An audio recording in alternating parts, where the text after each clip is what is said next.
was a dismal performance from Chelsea FC, champions of the world, as they failed to actually get a victory, an expected victory over Crystal Palace. Earlier today at the Stamford Bridge, and Chelsea were only able to actually play out a nil-nil draw against the Eagles, and yeah, it was a disappointing one, and they looked far from their best. Actually, Chelsea, it was surprising to see them actually struggle in this kind of form against Crystal Palace, and yeah, I'm sure the fans wasn't expecting this. They expected a flurry of goals again, expected good attacking football that we have seen for the past, few months from Chelsea. But that wasn't to be the case as they actually, settled for a draw. And they were lucky, to be honest, because Crystal Palace got a goal, but was disallowed.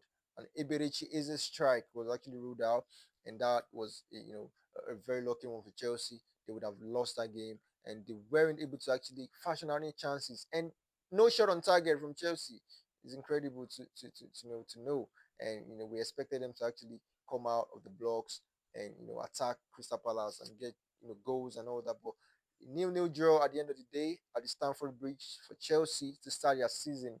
And it's a disappointing one for real because they want to get the first victory, the very first game of the season. The fans were expecting a victory, at home for especially at Stamford Bridge, and the fans were looking for something to cheer for, but that didn't come, and Crystal Palace came to get a point away from the Stamford Bridge. So Chelsea nil, Crystal Palace nil attended in that one, and they'll be looking to bounce back to winning ways, immediately, in their subsequent games. Because this game was actually supposed to be a win, but some way somehow it ended in a dismal and boring nil-nil draw. So Chelsea are going to be looking to bounce back in the next game, but this was a disappointing performance, to be honest. And Cole Palmer, was had a shocker, an howler with performance, and there was no inspiration coming from anywhere, no shot on target, and yeah, they looked like Chelsea of old.